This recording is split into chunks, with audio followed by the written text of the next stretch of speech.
días otra vez a todas, a todos. Bueno, yo el tema, digamos así, que creo que es importante, digamos así, que tengamos conocimiento y eso.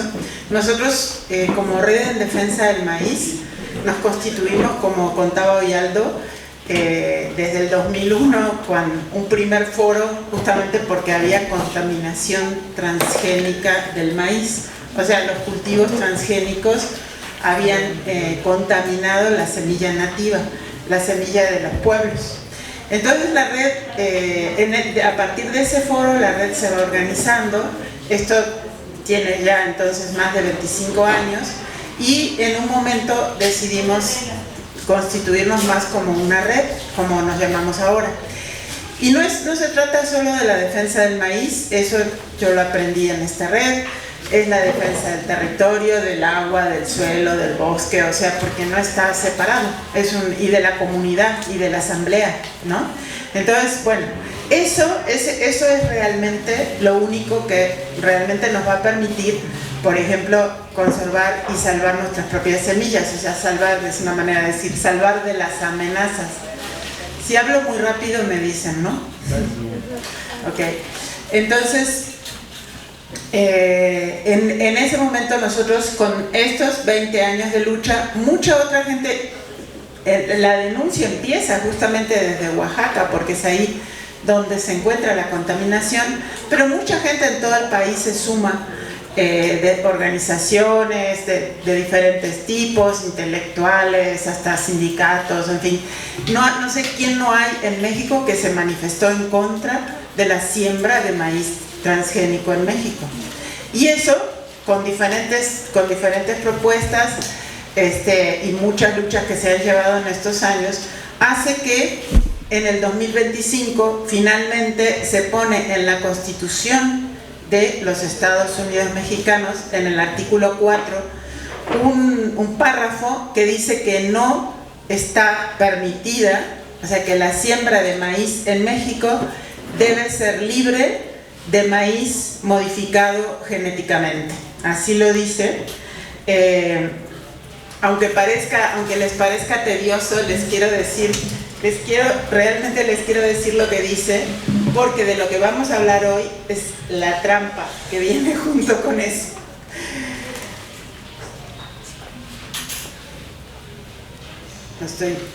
Estoy en ello. Con estos métodos modernos. Entonces, en el artículo 4 es mucho más largo, pero dice que el Estado garantizará que toda persona tenga derecho a la alimentación nutritiva, suficiente y de calidad. Dice, México es centro de origen y diversidad del maíz, que es un elemento de identidad nacional, alimento básico del pueblo de México y base de los pueblos indígenas y afromexicanos. Y aquí agregan entonces, en 2025, su cultivo en el territorio nacional debe ser libre de modificaciones genéticas producidas con técnicas que superen las barreras naturales de su reproducción o la recombinación, como las transgénicas. Dice también, todo otro uso del maíz genéticamente modificado debe ser evaluado en los términos de las leyes. No lo voy a leer todo. Perdón esto tedioso de explicarles esto, porque ya han habido muchos momentos en donde desde las autoridades, o sea, desde el gobierno, se ha hecho algo que se parece a una prohibición del maíz transgénico, pero que finalmente se queda corta. Sin embargo, lo que está en la Constitución es bastante claro, digamos así, en que no se debe permitir maíz modificado genéticamente. Y es cierto, o sea, desde hace ya bastantes años, por lo menos legalmente no se ha sembrado maíz transgénico en México. Sin embargo, en las importaciones de maíz entra muchísimo maíz que es transgénico, y eso de todas maneras va a lo que comemos, ¿verdad? Pero no a lo que se siembra. Y además puede haber también siembras ilegales, como sucede con, por ejemplo, con la soya y con otros cultivos que, aunque no estén permitidos, los compañeros de la península de Yucatán lo han vivido, igual se planta, igual contamina otras cosas, ¿no? Entonces, bueno, eso en general. Hasta ahora nosotros pensamos que no hay siembra de maíz transgénico y no está permitido.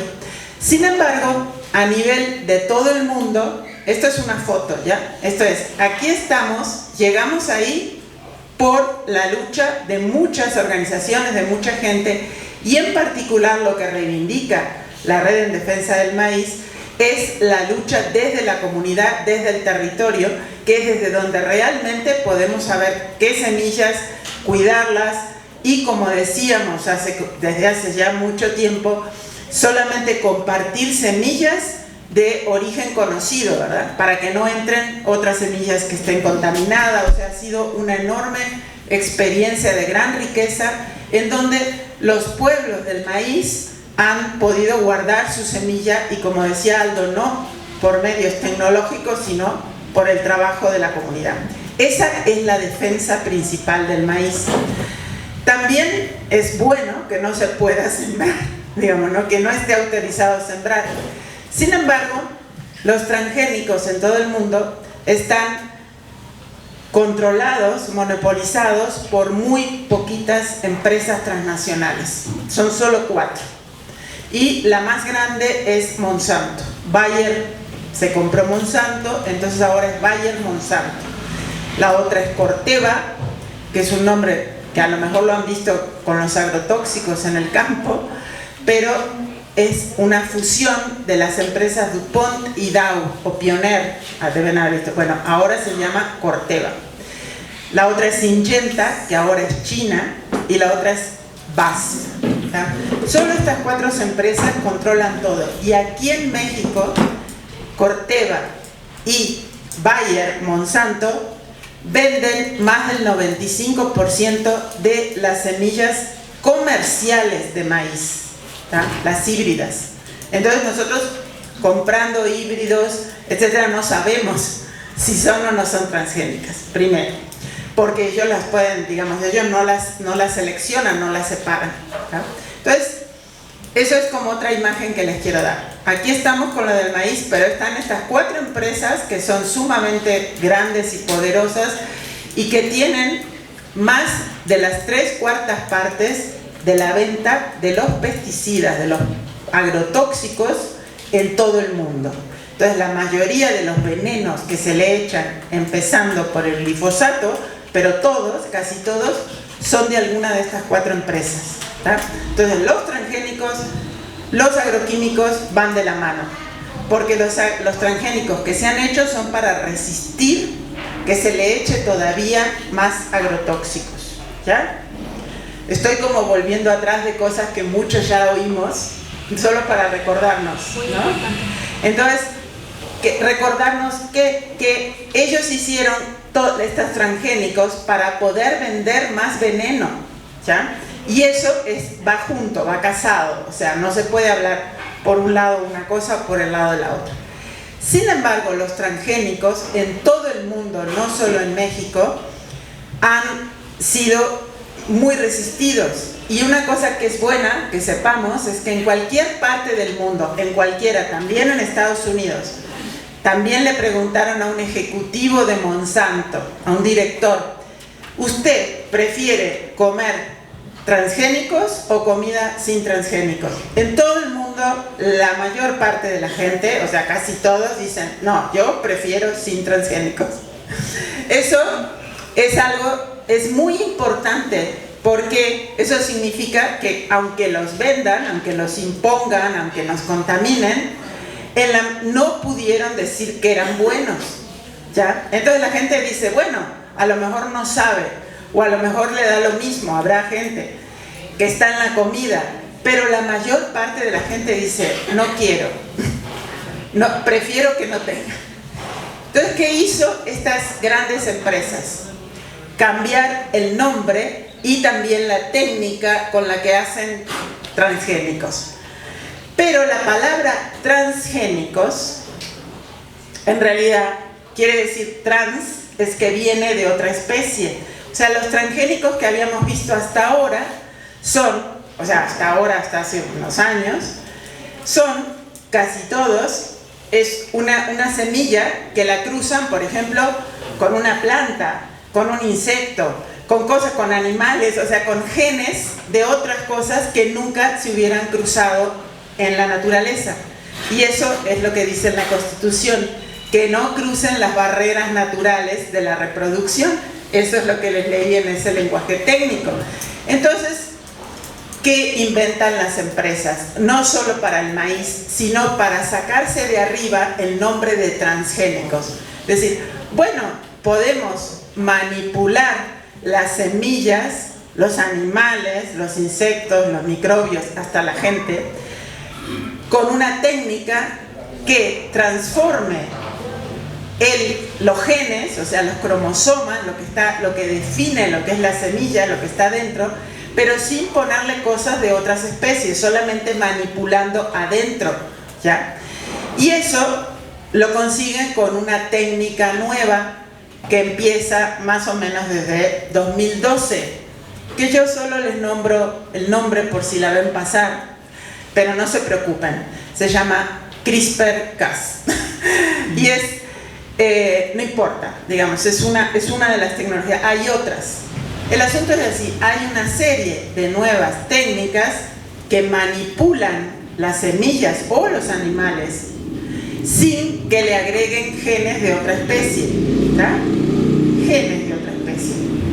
Sin embargo, lo que es muy importante que todos sepamos es que esas formas de manipular igual tienen un montón de consecuencias y de riesgos. Entonces, cuando han hecho esto en animales, porque esto se viene haciendo hace más o menos unos, vamos a decir unos 10 años, hay experiencias de mucho antes, pero hace unos 10 años, entonces le han pasado, por ejemplo, que querían hacer conejos en China. Todos estos ejemplos que les digo, hay evidencias, papeles científicos, documentos, o sea, yo ahora solo lo hago corto. Entonces, todo esto que cuando querían, por ejemplo, hacer conejos que tuvieran menos grasa, más carne, para vender más. Entonces hicieron una modificación dentro de los genes de los conejos, y a los conejos le empezó a crecer tanto la lengua que no podían sobrevivir, se ahogaban. Ese es uno de los ejemplos. Luego otro, que quieren hacer cerdos que tengan más carne, más o menos lo mismo, y lo que les pasa es que les salen vértebras de más, o les salen otras cosas.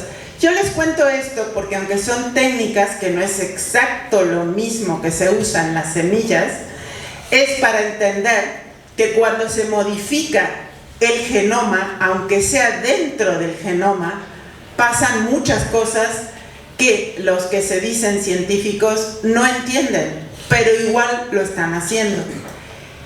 Esto es porque le vino bien a las empresas. Le cambiaron el nombre y le dijeron: solamente estamos editando las plantas, o editando. Entonces se llama edición genética en vez de transgénico, o edición génica, también le dicen.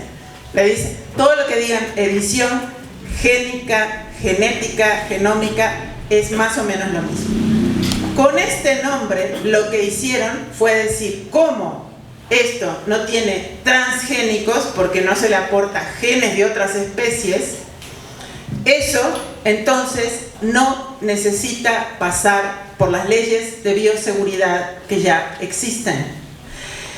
¿Y qué sucede? Que si eso es así, esto que les estoy diciendo ya lo lograron hacer en nada menos que 11 países de América Latina. Es decir, que cambiaron las leyes de bioseguridad de esos países, o pusieron una normativa aparte en donde un pequeño grupo se presenta una empresa y dice: acá traigo una nueva semilla que es con edición génica, y le dice: no, es modificada genéticamente, pero no necesita ser evaluada de bioseguridad porque no es transgénico. Entonces, esto, para darles el ejemplo, ya pasó con arroz transgénico, o sea, modificado genéticamente, que aprobaron en Ecuador, en Colombia, y que lo están vendiendo como si fuera cualquier arroz. ¿Eso tiene que ver con nosotros en México? Lamentablemente sí, porque México importa una gran cantidad de arroz. Pero además tiene que ver con todos, porque los cultivos, sea trigo, que también hicieron lo mismo en Chile, que es decir que hay un trigo modificado genéticamente, que dijeron que no era necesario ni evaluarlo ni etiquetarlo, ¿ya? Entonces eso pasó afuera de México. Se los cuento porque es exactamente la estrategia que ahora empiezan a trabajar para que se aplique en México. Entonces, esto empieza con que el año pasado un grupo de científicos investigadores del CINVESTAB, del Instituto de Biotecnología de Cuernavaca, o sea, los que siempre han promovido los transgénicos en México, por ejemplo, Rafael Herrera Estrella y otros, o sea, los que hemos visto en la batalla contra el maíz transgénico, que eran los que defienden el maíz transgénico, esos sacaron una declaración pidiendo que México haga una legislación solo para edición genética, de manera de que puedan salirse de todas las otras regulaciones que hay y también de lo que dice la Constitución, ¿ya? Entonces, hasta ahora eso quedó en que eran estos 20, no sé cuántos eran, que pedían eso, pero en marzo de este año, o sea, anteayer, esto fue el 4, no, perdón, sí, fue la semana pasada, perdón por las fechas, fue en febrero, pero el 4 de marzo terminaba el plazo para aplicar. La Secretaría de Ciencia y Tecnología, que ahora se llama CECITI, ¿ya?, saca un documento que le llama sus ejes estratégicos, ¿tá? Los ejes estratégicos es en qué van a trabajar, cuál va a ser la investigación, pero cuidado, la CECITI es la que está a cargo de la CIBIOGEM, que es la Comisión Intersecretarial de Organismos Modificados Genéticamente, o sea, los que deciden si se puede o no plantar, están bajo la CECITI, ¿ya? Entonces, cuando la CECITI saca esto hay que entender el papel que juegan, y sacan un documento, básicamente, en donde hay uno de los ejes estratégicos, se llama soberanía alimentaria. Es largo, tiene 8 páginas. Lo que es importante que nosotros sepamos aquí es que este documento, en realidad, aunque llama a investigación, dice que está hecho junto con la Secretaría de Agricultura, con la SADER, con la de Economía, con Medio Ambiente, con la de Bienestar y con la CONABIO, que es la de Biodiversidad. O sea, es un documento acordado con todas estas secretarías. En este documento dicen que van a promover, y ahora sí quiero que lo sepan, es un documento que tenemos que estudiar para saber lo que dice, porque habla de muchas cosas que nos afectan. Pero con respecto a esto, por ejemplo, establecen que promoverán la edición genética y otras herramientas de biotecnología, y siguen hablando varias cosas, dice, para la generación de nuevas variedades, razas e individuos mejorados genéticamente, y se refieren a las variedades híbridas, nativas, animales, lo que sea, porque está en el capítulo, dentro de los ejes, de biodiversidad. O sea, dicen de fomento a la protección y conservación de la agrobiodiversidad.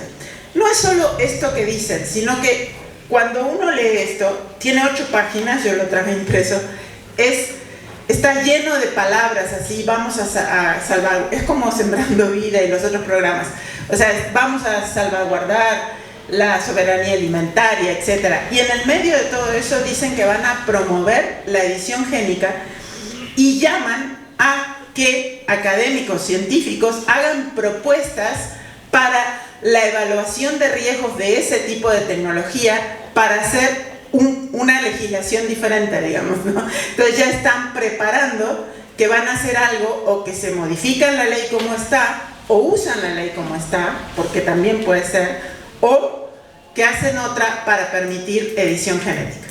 Entonces, bueno, yo les quiero decir que esto no solo aplica a maíz, pero también aplica a maíz, y seguramente es maíz. Y ellos también nombran, por ejemplo, y a mí me alarmó mucho, que están pensando en cacao, arroz, trigo. Eso está como parte de esto. Está puesto de manera confusa, como decir, vamos a, estos son los cultivos prioritarios, ¿ya? O, por ejemplo, hablan de la ganadería y de la apicultura, en específico. Entonces, lo dicen en general, pero al mismo tiempo, por otro lado, dicen que van a promover todo este tipo de marco de legislación, ¿ya? Entonces, les pido perdón por los tecnicismos. ¿Qué es lo que pienso que es importante que tengamos claro ahora? Es que estamos ya cruzamos la línea, estamos en un nuevo momento de ataque desde las empresas transnacionales como Bayer, como Monsanto, apoyados por las secretarías del gobierno para manipular semillas, insectos, animales, y que en algunos casos ni siquiera lo sepamos, porque van a decir que como no se les puso gen de otra especie, entonces no son transgénicos. En realidad sí son todos modificados genéticamente y tienen muchos problemas, tienen todos los problemas de la contaminación que vimos, y que además, ¿qué nos dicen? ¿Para qué están modificando las semillas? Las empresas dicen que son para aguantar la sequía, para que tengan mejor sabor, mejor contenido nutricional. En realidad, la mayoría lo harán y lo están haciendo para resistir agrotóxicos, resistir agroquímicos, como siempre, ¿ya? Entonces, estos son como la idea general que les quería dar, de que el mensaje principal es, tenemos que volver, digamos, a tener una mirada muy atenta, ya no solo en la defensa desde los territorios, también en estos ataques que nos pueden llegar a los territorios y al consumo y a la siembra, y que quizás ni siquiera vamos a saber que son modificados genéticamente, ¿no? Gracias.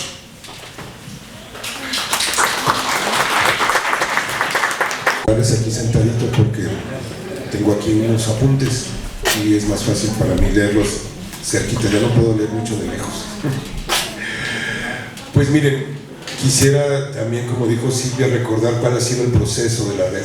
Es decir, la red sigue siendo, y es muy importante que se mantenga la frecuencia nuevamente de encuentro, de participación pública, de comunicar sus reflexiones. La red ha sido una articulación muy interesante entre el sentido común, como el compañero de Xocohuite nos acaba de comentar, como en los comentarios de ustedes, que la vida campesina, de sembrar, de estar ligado a tu tierra, a tu huerto, mantener esa biodiversidad en medio de todo lo que es la vida comunitaria, ejidal, eso es una fuerza que está regada en miles, en millones de hectáreas en muchas partes del país. Eso no es una fuerza débil, está dispersa en una muy buena parte del territorio. Casi el 53% del territorio nacional sigue en manos indígenas campesinas en resistencia, a pesar de que hace más de 30 años han querido quitarse las tierras, ¿no? Y la otra cosa que ha ayudado a que la red tenga una fuerza es esta investigación crítica, militante, como la que hace Silvia, Ana, Ramón, Vero, mucha gente, el colectivo COA, que hace investigación, que puede leer de manera crítica, como lo hizo Silvia, y traernos a la asamblea una noticia que, como comentó muy bien Aldo, tenemos que pronunciarnos, y ese pronunciamiento crítico basado en esas dos pies donde camina la red, que es el sentido común de la vida campesina y la militancia de seguir sembrando tu maíz, con esta visión crítica, entonces sí, creo que esa red tiene que recuperarse. Lo hicimos hace más de 23 años ya. Con razón. 25, ¿no? Cuando más de 300 comunidades le preguntaron a la milpa nativa si estaba contaminada con el maíz transgénico. Y fue una cosa inédita, nunca había sucedido en la historia de la humanidad algo así. Es decir, era la primera vez en la historia de la humanidad y de la casa común que una semilla de maíz nativo se había contaminado con algo que no existía, que era el maíz transgénico. Eso que sucedió fue un hecho internacional, fue un acontecimiento, y la red fue un actor principal para marcar, como decíamos, como lo dijo Meche, no sé quién más lo dijo, es decir, esa visión crítica de la red detuvo programas, generó incidencias en las academias, discusiones muy severas entre unos académicos y otros, entre funcionarios y otros, y sirvió para otros centros de origen la experiencia de la red y de México. Yo creo que eso es muy importante mantenerlo, no es solamente el día y el lugar donde nos reunimos, sino lo que hacemos cuando nos reunimos. Y el punto que me toca hablar a mí es una situación pues un poco complicada, porque es hablar del todo al mismo tiempo, ¿no?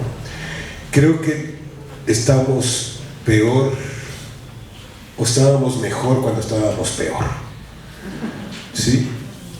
Y lo nuevo, lo que está sucediendo todavía no termina de suceder. O sea, lo como era antes ya no es. Nuestra vida comunitaria, nuestra familia, la vida agrícola, el clima, las semillas, nuestras comidas, las fiestas, eso en grandes territorios ya se acabó.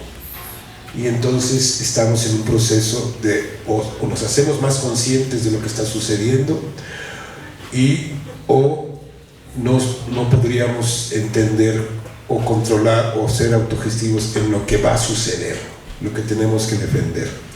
¿Por qué? Porque estamos viviendo un proceso de descampanización, o sea, dejar que el mundo campesino siga dominando en el territorio mexicano, no en cantidad de gentes, pero sí en territorio, a través de muchos mecanismos. La reforma al artículo 27, los programas para la certificación de la tierra.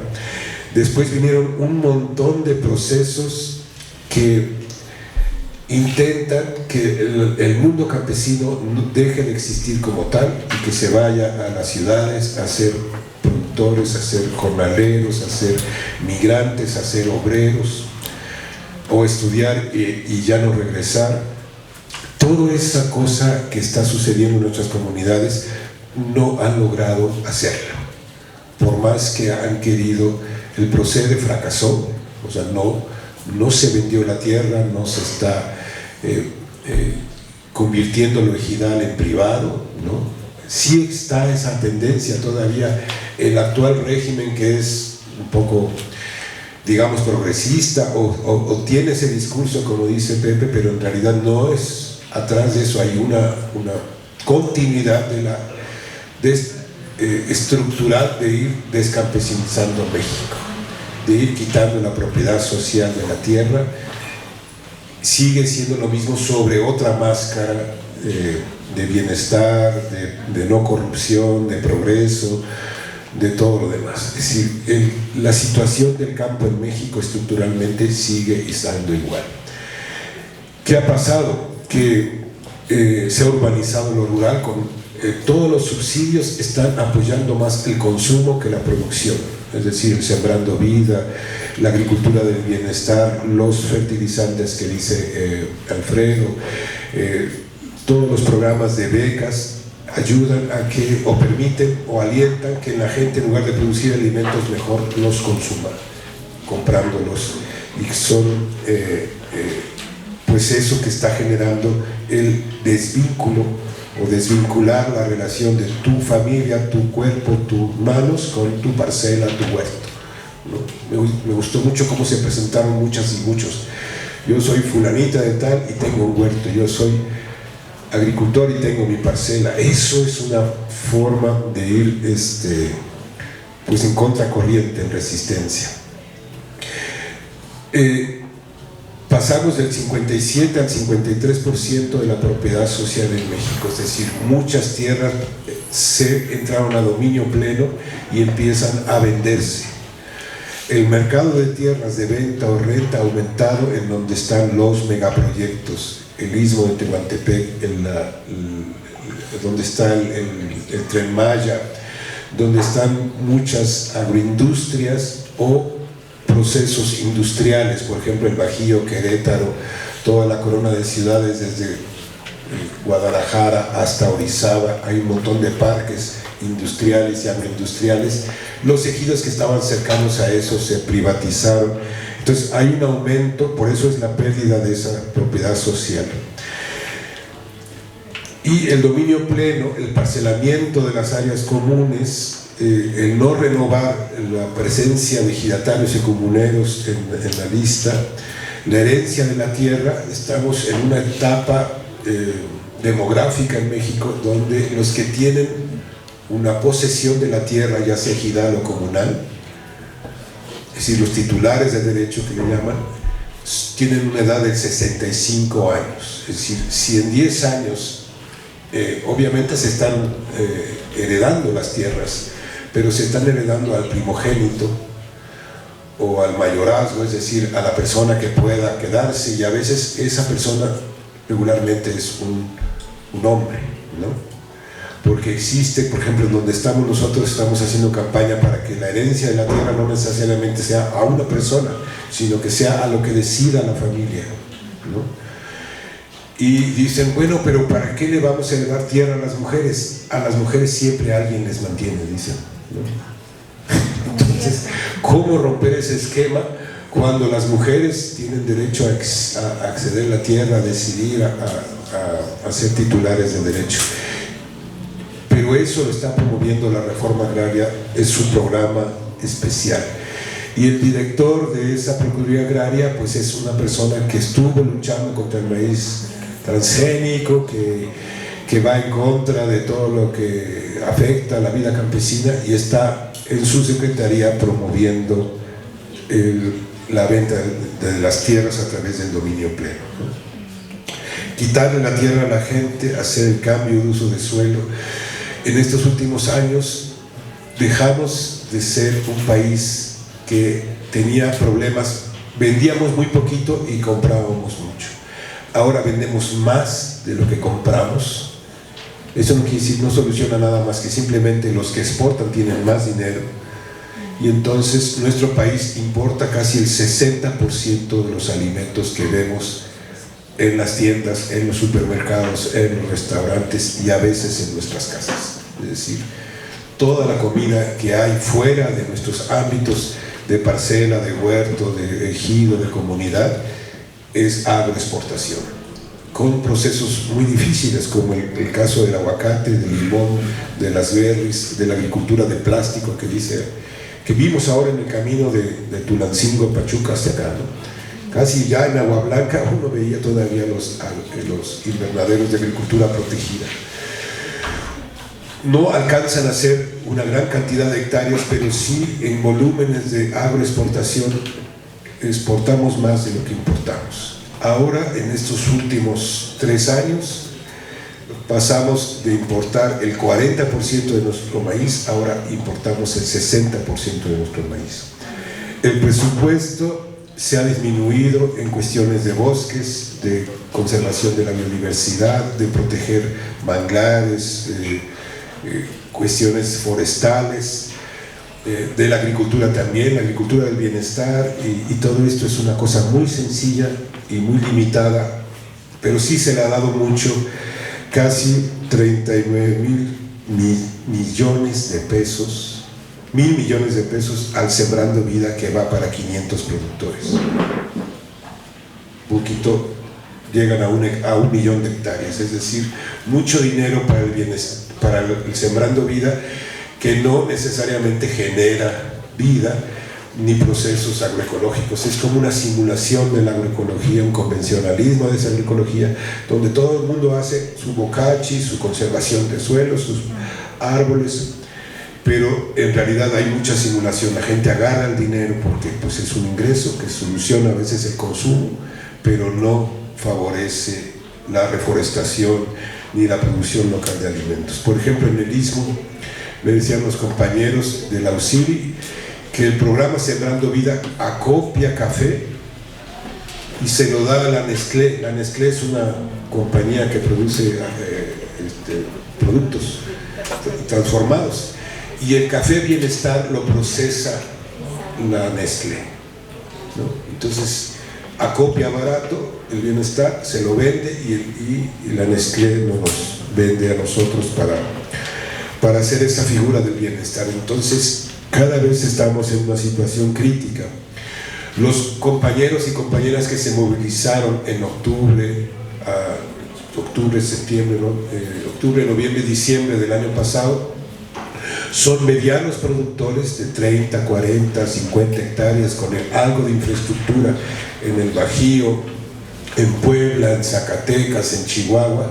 Lograron movilizarse como hace tiempo no había, generar un movimiento que logró sentarse al gobierno a dialogar,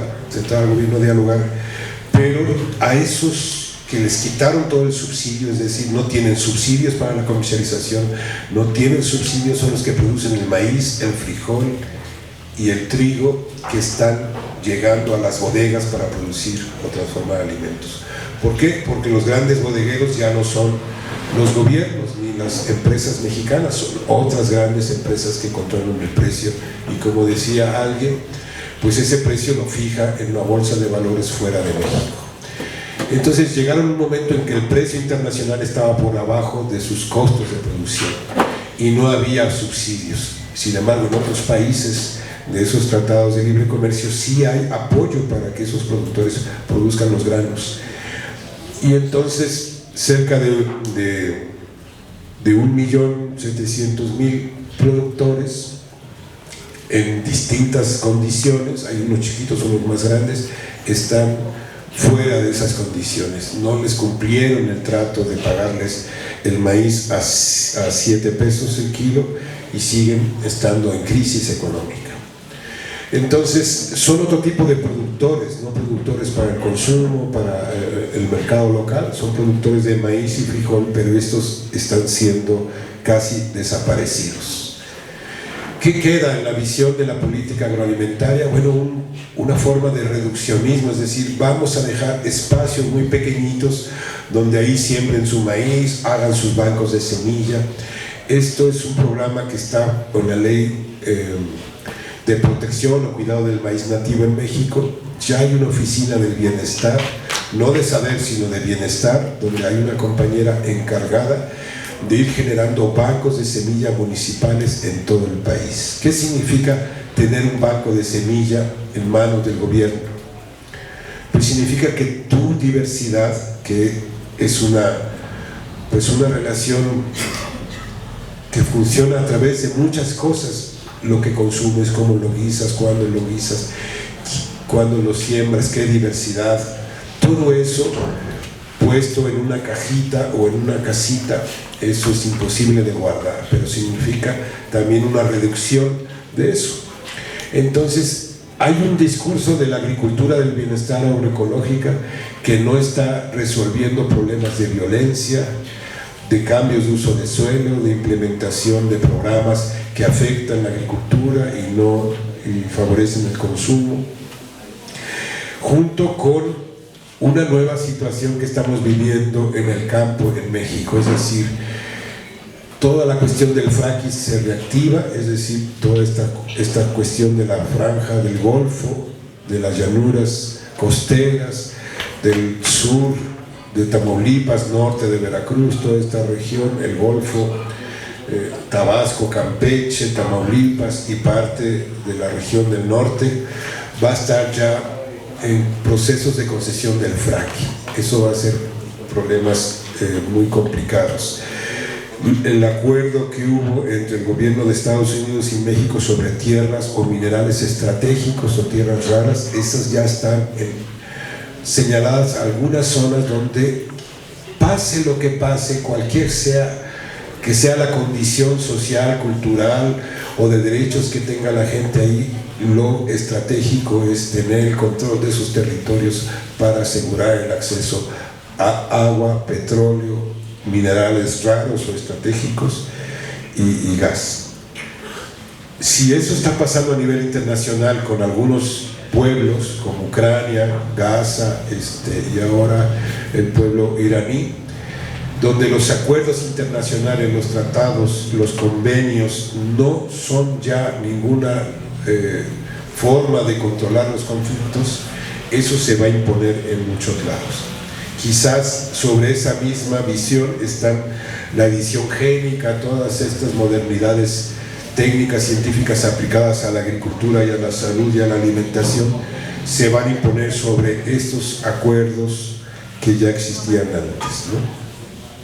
Entonces estamos en esa situación crítica donde, a pesar de todo esto, la violencia en regiones a través del crimen organizado, los megaproyectos, o sea, puede existir en un mismo territorio el Sembrando Vida con su comunidad de aprendizaje, por ejemplo, que entren 100,000 pesos cada mes a esa comunidad, y en ese mismo lugar hay desplazamiento forzado, extorsión, bonos de carbono,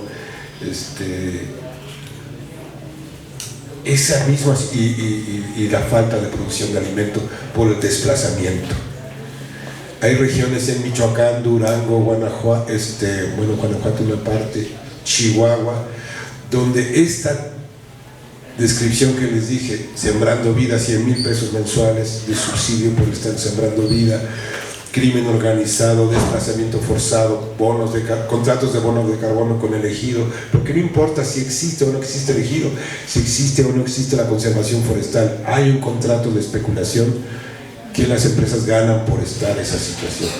Eso está en cientos de ejidos y comunidades del país, y sin embargo uno va a las comunidades Rarámuri, Ódame, y encuentra las semillas. ¿Cuáles son las estrategias para conservar semillas? No son bancos, no son casitas de semillas, son formas que tienen las familias para conservar semillas. El año pasado llovió mucho en el norte de Guanajuato, es el semiárido, no dejó de llover de mayo hasta octubre. La gente estaba muy feliz porque tenía 5 años de sequía donde a veces tenían 2 o 3 eventos de lluvia, es decir, caían menos de 100 milímetros al año, ¿no? Menos de 100 litros por metro cuadrado, y la gente aún sacó sus semillas, y encontramos que había 7 variedades o 7 formas distintas de maíz, y no le llaman variedades, le llaman por sus nombres, ¿no? Y esas, ¿cómo las conservaron después de 5 años de sequía? Y no hay bancos, no hay cosas así, pero sí hay cientos y cientos de familias que están sembrando. Entonces, estamos en una situación donde 4.200.000 gente, sobre todo jóvenes, se movilizan de las regiones donde hay mucha biodiversidad de maíz y mucha producción de maíz local hacia las agroindustrias, son los jornaleros agrícolas. De 3.7 millones de jornaleros pasamos a 4.2 millones de jornaleros en los últimos 5 años. El gobierno actual quitó los programas de jornaleros. Antes tenían que dar atención a niños, a niñas, a mujeres, educación, derechos laborales, y ahora estamos ya en condiciones de trata laboral, es decir, el crimen organizado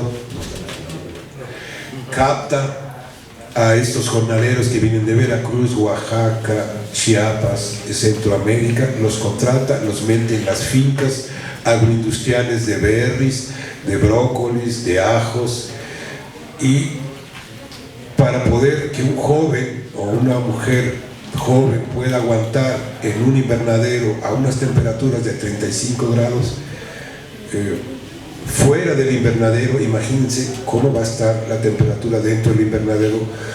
Y si te toca trabajar dentro del invernadero, tienes que aplicar 3 químicos durante el día, sin protecciones de piel, de ojos y de sistema respiratorio.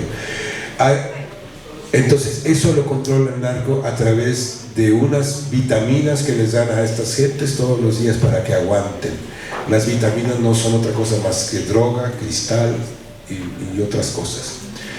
Cuando sucede eso, las muertes de estas personas que van a trabajar como jornaleros agrícolas en condiciones de trata laboral controladas por el crimen organizado con drogas, ha habido muertes donde el oficio de que si hay una muerte se tiene que investigar de oficio por qué murió esa persona, ¿no? Entonces el Ministerio Público no puede ejercer su trabajo porque tendría que denunciar al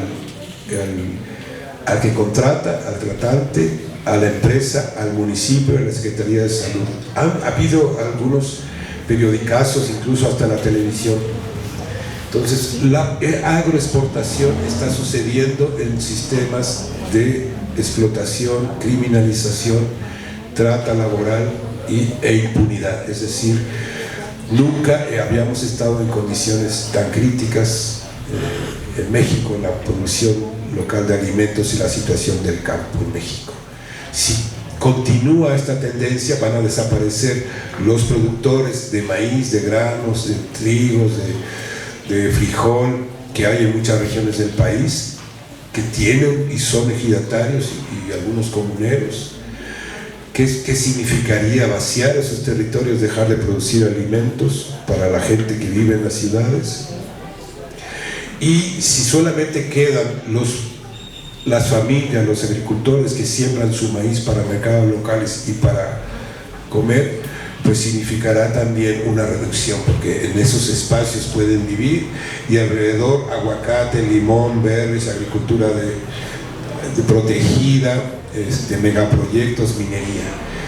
¿Cómo tratar de no ceder esos espacios y pensar en cómo fortalecer pues la visión de una soberanía alimentaria que no se reduce a que yo produzco mi alimento, sino que como país, como nación podamos decidir qué producimos, cómo producimos, para qué producimos alimentos. Y entonces la red tendría que también pronunciarse no solamente contra estas políticas que nos comenta Silvia, estos acuerdos, estas situaciones que van a generar más riesgo a la seguridad del maíz, a la vida del maíz, sino también esta política que simula la agroecología, simula la protección, como los bancos de semilla que ya se están implementando en cada municipio a través de SADER, y que por otro lado permite esta drama que yo les cuento de lo que significa producir aguacate, limón, berries, hortalizas en muchas partes del país. Entonces, pues tenemos que dar toda esa información y unir como un rompecabezas el todo, y que la red siga siendo un espacio donde se reflexiona, se informa, se comparte, pero también que nuestra palabra siga siendo una palabra que impacte a otras personas, otros procesos, y que sigamos siendo una luz pues en un proceso complicado. Gracias. La economía nos preocupa mucho, es que, por ejemplo, el crecimiento de la industria del agave para el tequila y la del aguacate y las berries han ido ocupando territorios ejidales y comunales que habían logrado sacarle la vuelta al procede y a lo que era el dominio pleno de la tierra, y a través de contratos directos con los ejidatarios o ejidatarios y comuneros, lo que han hecho es que lograr rentar ejidos completos, y como platicaban en la mañana, pues estos ejidos pierden el sentido de reunirse en asamblea porque ya no hay sobre qué hablar, y entonces hay algunos ejidos que rentaron de 10 a 30 años y pues que ya no tienen asamblea ejidal o comunal. Entonces a mí me preocupa mucho eso, porque nos preocupa, porque pensamos qué va a suceder con esos ejidos.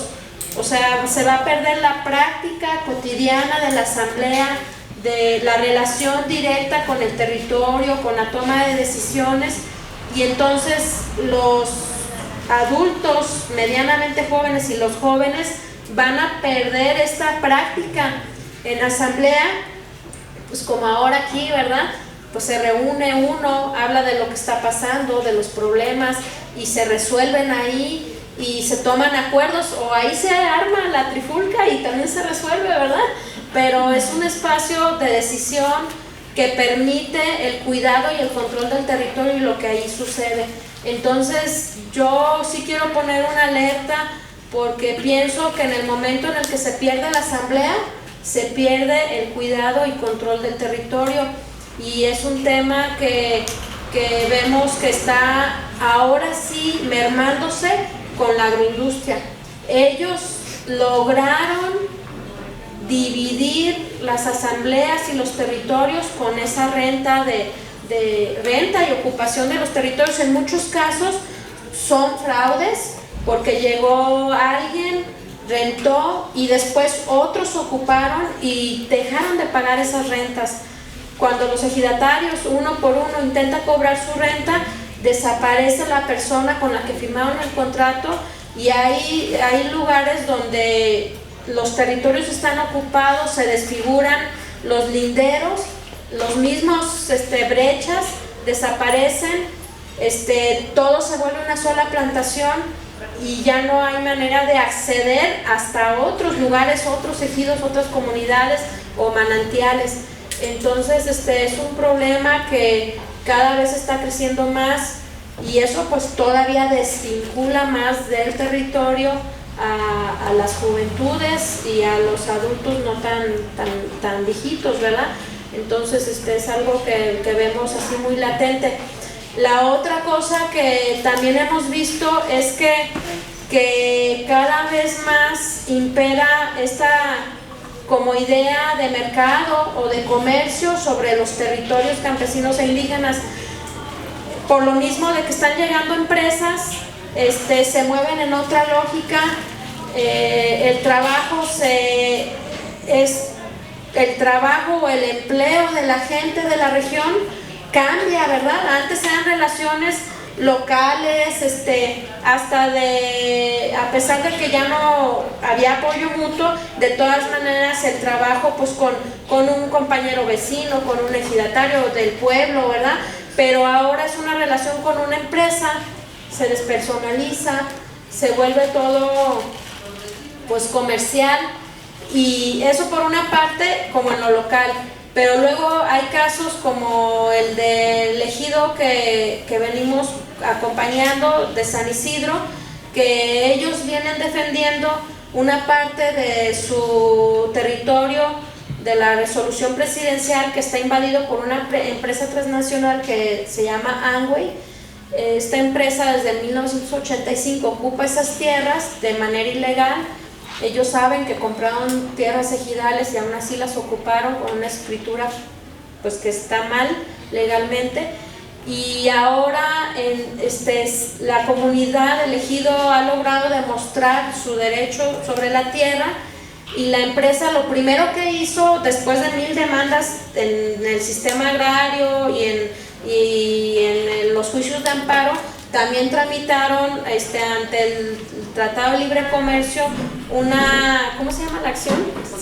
La controversia. Acción civil. La controversia en el TLC porque dijeron, si le entregan la tierra al ejido, nosotros, empresa, vamos a tener pérdidas en nuestra inversión, y ustedes desde el TLC tienen que garantizar nuestra inversión y nuestras ganancias. Entonces demandamos al Estado mexicano por 2.700 millones de dólares, que ni siquiera sé cuántos millones o billones de pesos son, pero 2.700 millones de dólares que nos tiene que pagar el gobierno mexicano por poner en riesgo nuestra inversión, sin importarles que estaban ocupando 280 hectáreas del ejido, que no es su derecho, que es un derecho agrario, o sea, a ellos no les importa, solamente les importa el negocio, ¿verdad? Perdieron esta controversia ahora en meses pasados, y entonces, bueno, por suerte no se capitalizaron, para seguir demandando al ejido, ¿verdad?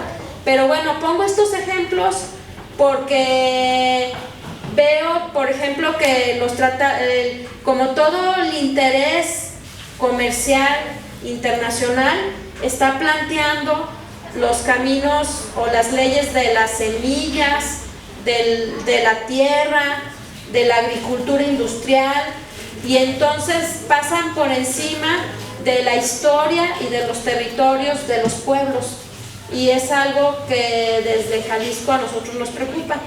Y bueno, a pesar de esta situación tan complicada, Leobardo, su familia y otras 2 familias más ahí en San Isidro siguen haciendo trabajo en sus parcelas, trabajo agroecológico, tienen sus propias semillas,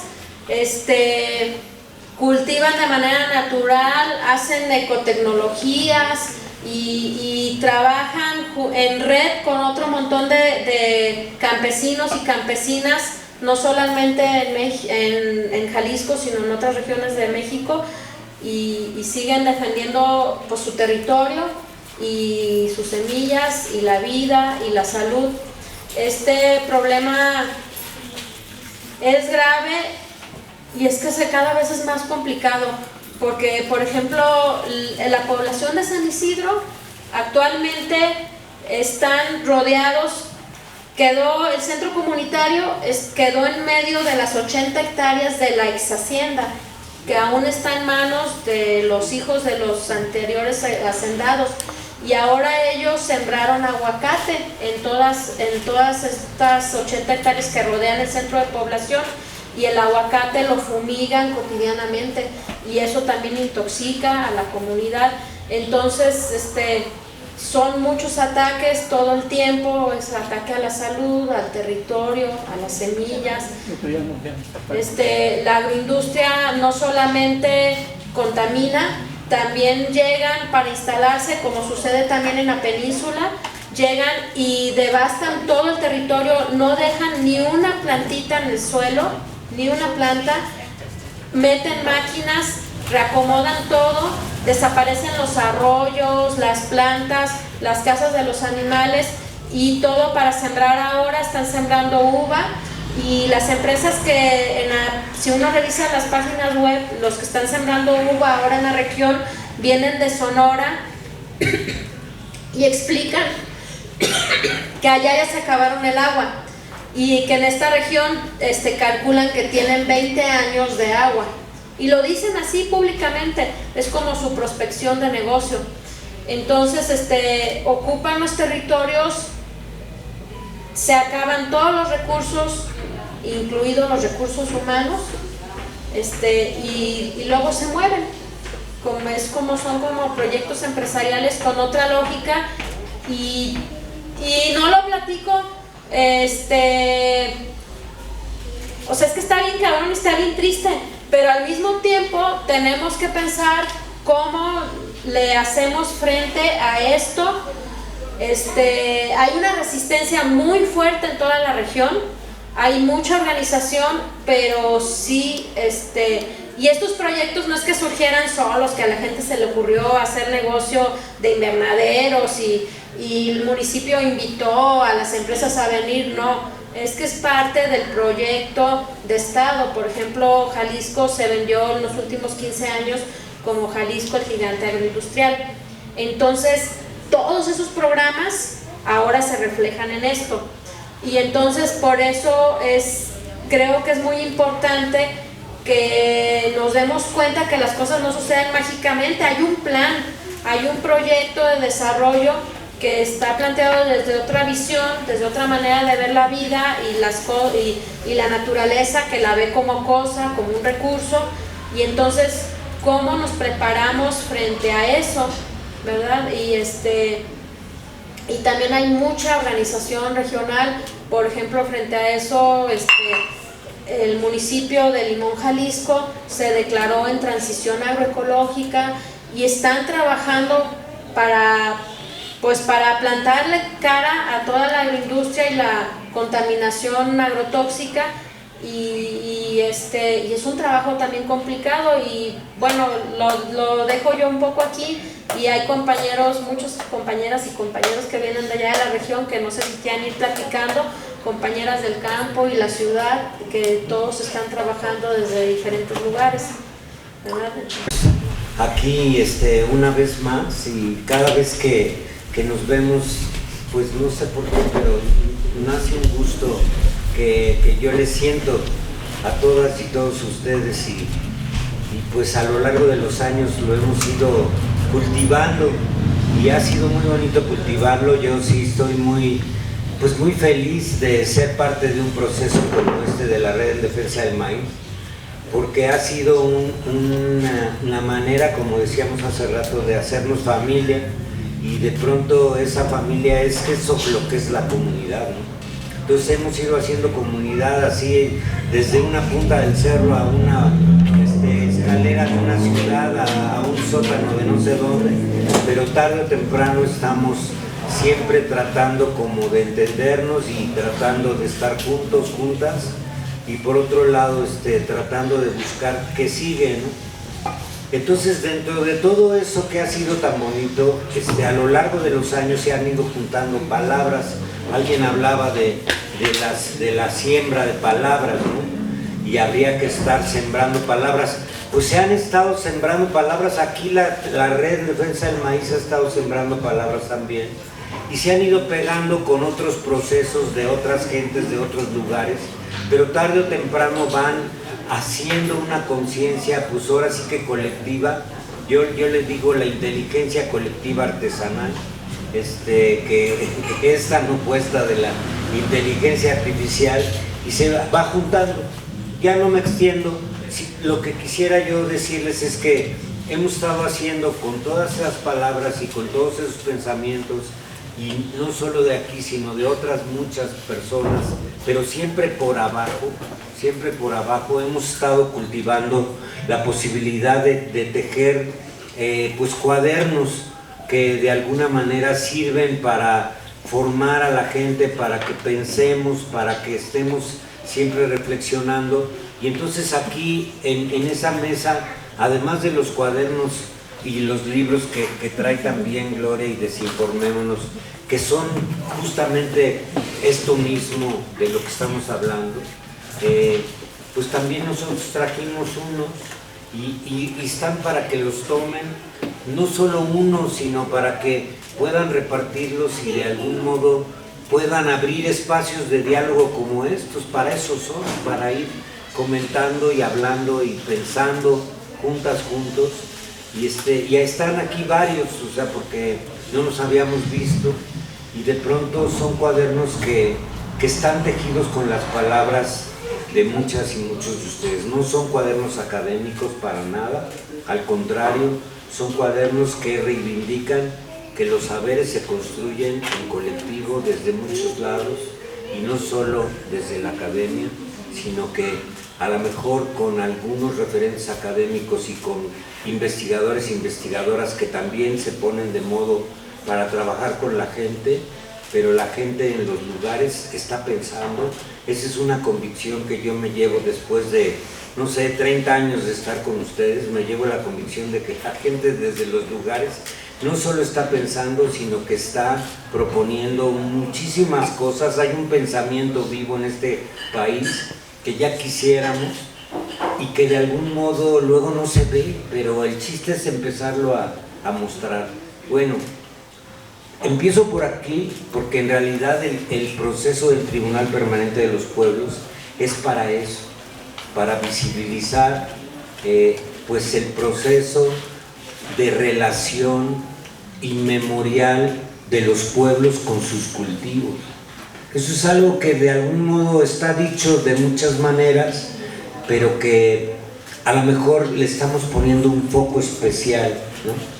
Y entonces, poniéndole ese foco especial, entonces ya no importa si eres mije, zapoteco, ñujú, celtal, tzotzil, mexicano, uruguayo, francesa o de cualquier nacionalidad, lo que importa es que el foco que se pone es que los pueblos desde lo inmemorial pues tienen una relación, pues ahora sí que de ser, ontológica se dice, ¿no? Del ser, ¿no? Con las semillas, ¿no? Con los cultivos, ¿no? Y esa relación es crucial, es la base del futuro de la humanidad y del mundo y del planeta. Si no, se lo acaban estos cabrones en unas pocas horas, ¿no? Pero entonces hicimos como muchas gestiones, muchas pláticas con la gente del Tribunal Permanente de los Pueblos, que son gente lindísima, que conocimos aquí en México durante muchos años, como 4 o 5 años, que estuvimos hablando de lo que podía ser un proceso en México, y que desde 2011 a 2014 estuvimos haciendo un proceso para hacer un diagnóstico de lo que era México, ¿no? Entonces, en ese proceso nos conocimos mucha gente y empezamos a tejer todas estas cuestiones que ahorita estamos diciéndoles. No me quiero extender ahorita, yo quisiera que Eva y Pepe pues, siguieran, y al rato regreso a decirles más cosas. Bueno, pues yo más bien pensaba que te iba a echar aquí nomás el paro, pero bueno, el Tribunal Permanente de los Pueblos es un tribunal como de conciencia, se dice, un tribunal moral que surgió mucho para juzgar los crímenes de guerra y las dictaduras en América Latina, y de ahí los que lo fundaron y lo dejaron asentado con su base que está en Roma, han estado siguiendo todas las como injusticias a los pueblos a través de la historia. Actualmente, estaba yo ahorita viendo la página porque el otro día se subió a la página del Tribunal Permanente de los Pueblos lo que es la primera como declaración del tribunal sobre los pueblos y su relación con las semillas, o sobre los pueblos de las semillas, y estaba viendo todos los procesos que actualmente están siguiendo. Entre ellos están guerras contra pueblos en África, en Asia, en todo el mundo, ¿no? Y toman este caso del problema de las semillas porque ellos dicen que están entendiendo mucho de lo que son los pueblos a través de su relación con sus semillas y sus cultivos. Parte de lo que surge aquí es, como dice Ramón muy bien, que a través de los años ha habido mucha palabra en defensa de las semillas, como dábamos testimonio desde la mañana, que decía Silvia que todas las personas del planeta están en contra de los transgénicos, y los transgénicos siguen procesándose, ¿no? O sea, cuando el consenso global es que no sirven, que no es una opción, y que los pueblos se pueden dar su propia alimentación, por ejemplo. Bueno, entonces se ha ido juntando mucha palabra en defensa de las semillas, pero de pronto nos fuimos dando cuenta a través de cada 3 meses, por ejemplo, que hacemos la revista Biodiversidad, tantas luchas por las semillas en América Latina y en África, en Asia. La gente está defendiendo sus semillas de 1000 maneras, a nivel de enfrentarse a las leyes, de enfrentarse a las empresas, a las transnacionales, a los paquetes tecnológicos, pero como eje defendiendo sus semillas, de diferentes semillas en el mundo, ¿no? Cada pueblo tiene sus semillas. Y decíamos, híjole, es que nos tenemos que juntar todos los pueblos que luchamos por las semillas, y las organizaciones, colectivos, redes, y decir como nuestra palabra todas juntas, ¿no? Todas las palabras juntas de los pueblos de las semillas. Y así surgió la idea de los pueblos, del Tribunal Permanente de los Pueblos de las Semillas. Se les propuso y dijeron, claro, es que parte de lo que sucede es que los estados quieren regular las semillas, como decía Nere, o los huertos, pero ellos no entienden, porque no son los estados. Son esas instituciones que surgieron después que los pueblos, son relativamente nuevos los estados. Comparados con los pueblos, no son nada, van naciendo. Y los pueblos tienen una historia milenaria de relación con sus semillas que se refleja en su territorio, en su comunidad, en su asamblea y en todo lo que nosotros sabemos que eso representa. Entonces, en el tribunal nos juntamos gente de África, Asia, América y de Europa también. Y la iniciativa ha surgido mucho sobre todo de la red, o sea, de la organización latinoamericana que está en defensa de las semillas, ¿no? Y ha convocado a otras organizaciones y redes a nivel global a dar su palabra en defensa de las semillas. Y bueno, ahorita se abrió ese proceso. Ahí tienen ustedes en la carpeta de bienvenida, viene la primera declaración que ya hicimos con gente de todos estos lugares en un encuentro con el tribunal que hubo este año en enero. Entonces, bueno, ahorita la idea es ponerlo en la mesa con la red, ver qué piensan, cómo podemos aportar. En algunas reuniones que hemos tenido de la red, de algunos miembros de la red que nos vamos encontrando, Álvaro decía algo que me parece muy bien, muy importante, que era que en esta reunión pensáramos cosas que nos puedan unir, actividades, procesos, luchas. Yo pensaba ahorita que podíamos retomar en algún momento, por ejemplo, lo que alguna vez hicimos hace muchos años, de tener, a lo mejor ahorita pues está la facilidad para los que tienen acceso de lo virtual, a lo mejor de tener un taller virtual para entender todas estas leyes que se imponen a los huertos, se imponen a las semillas, pero que vienen de una misma matriz, de una misma imposición, y a lo mejor entre todas y todos tejer en 2 o 3 sesiones todo este ataque y darle, y no sé, poder generar cosas, ¿no? También han surgido muchas ideas aquí de cosas que pueden unirnos en el corto plazo como red a trabajar en conjunto. Y una de ellas que proponemos que se platique aquí y ver qué opinan, si tienen dudas, cómo lo podemos pensar, es entrar a pensar juntos como red cómo podemos aportar en este tribunal, que de por sí mucho de la palabra del tribunal que ya se dijo en el tribunal ha salido de la red de defensa del maíz, porque sí ha sido un referente a nivel mundial de cómo detener ese ataque a las semillas, ¿no? A través de defender a los pueblos que defienden las semillas. Entonces, bueno, por ahí va la cosa. La idea es que lo que surja del tribunal nos sirva a los pueblos de las semillas en todo el mundo para continuar la defensa, ¿no? de la semilla, los pueblos y los territorios. Creo que por ahí. Ping-pong. Bueno, nada más comentar que este es un proceso que está iniciando.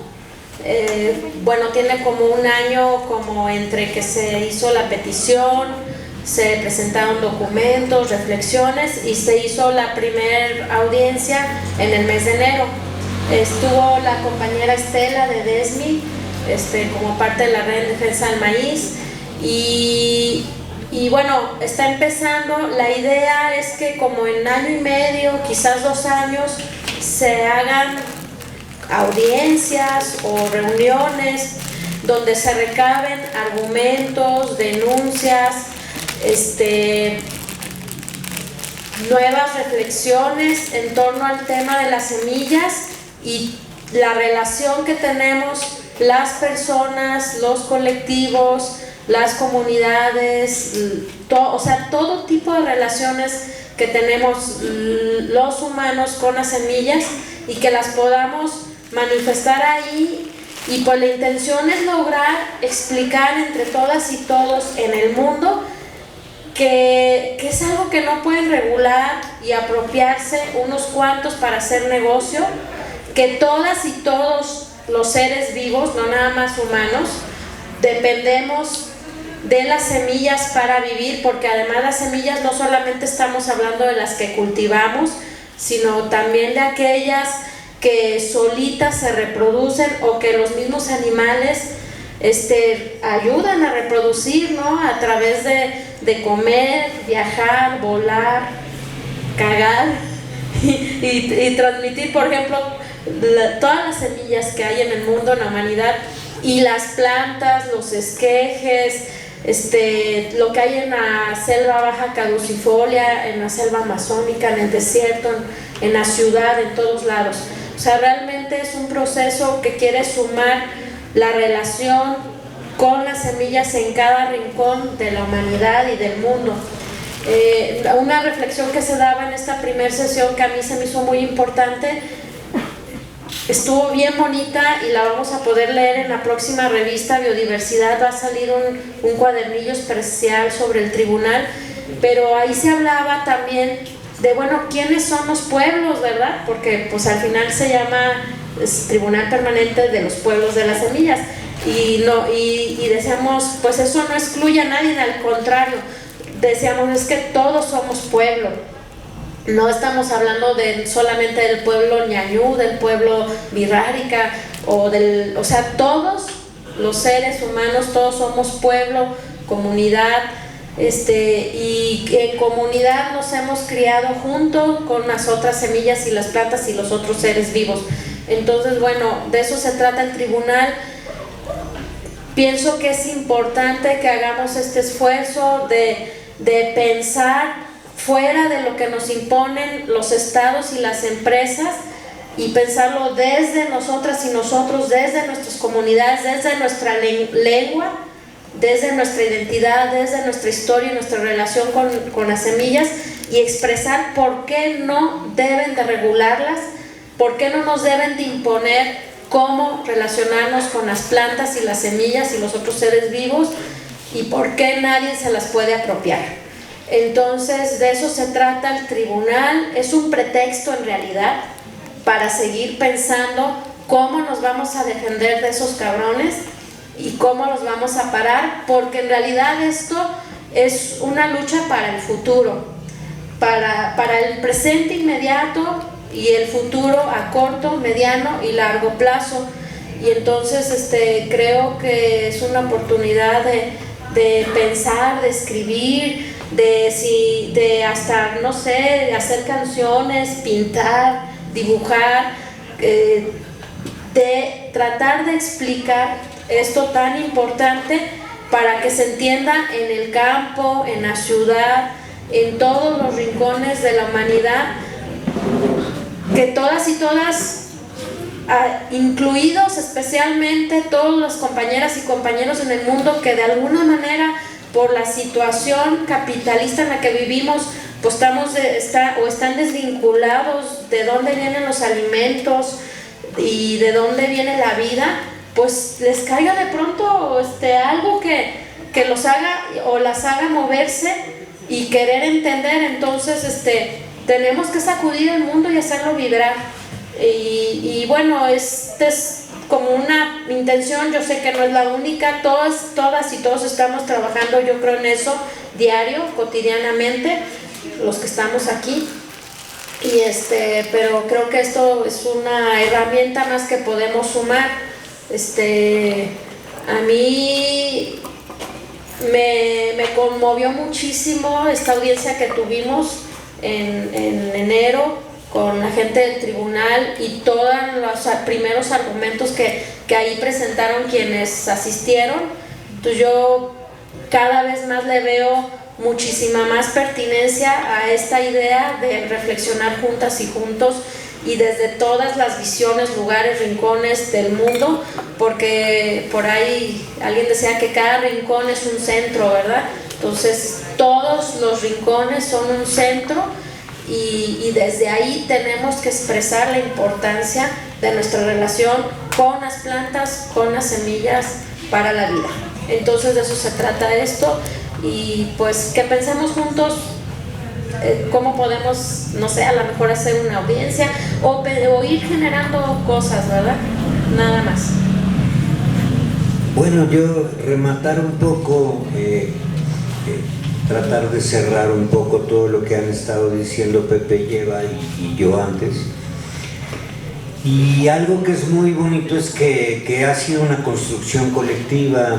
De hecho, la misma gente del tribunal se daba cuenta de que nosotros proponerles un tribunal sobre los pueblos de las semillas cuestionaba incluso su misma idea de pueblos, que el tribunal había estado pensando la idea de pueblos como tanta gente, tantos antropólogos, historiadores, sociólogos han estado pensando la idea de pueblos, y en realidad lo que es muy importante es que no hay pueblos sin semillas y no hay semillas sin pueblos.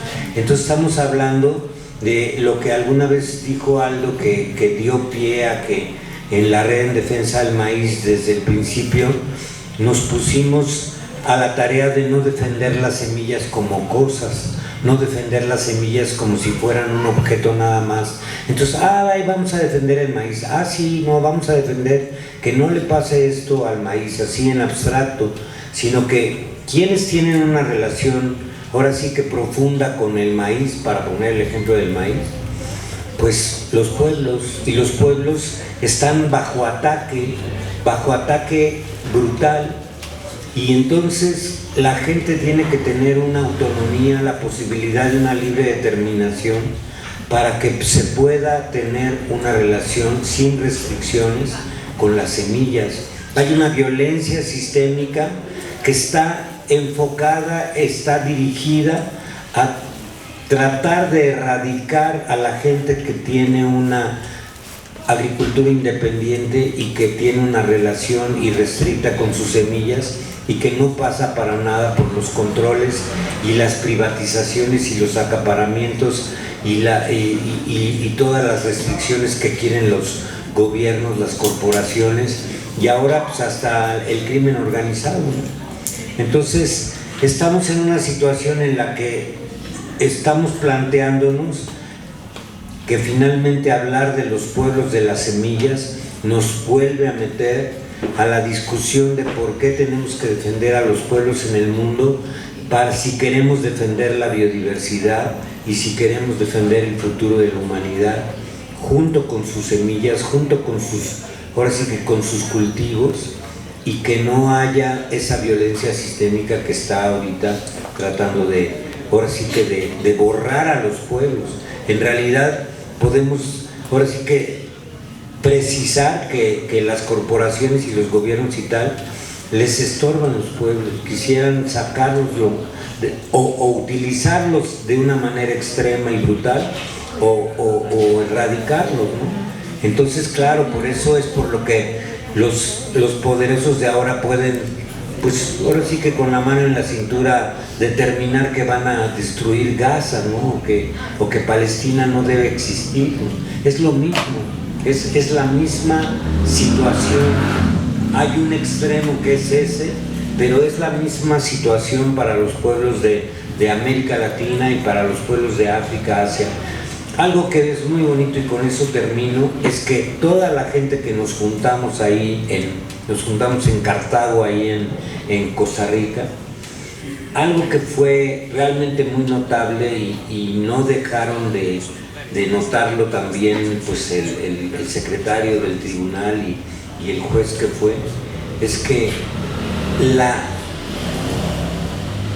el paralelismo, la sintonía, la sincronía de todo lo que la gente iba diciendo desde todos los lugares desde donde lo iban diciendo era sumamente cercana, ¿no?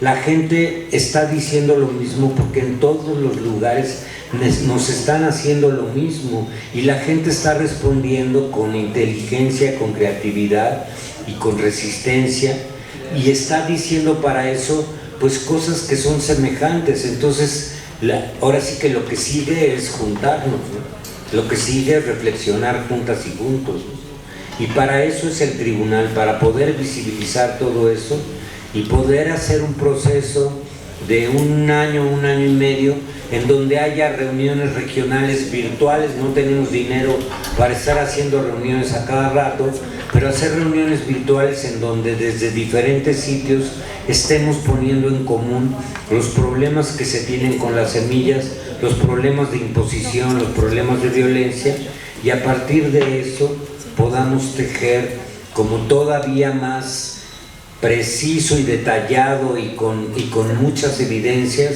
lo que le está haciendo esa violencia sistémica mundial a los pueblos que tienen una relación profunda con sus semillas y sus cultivos ahora sí que desde el principio de los tiempos. Pues eso queríamos compartirles y que podamos hablar aquí de eso o no, pero que nos llevemos la reflexión por nosotras y nosotros. Pues gracias.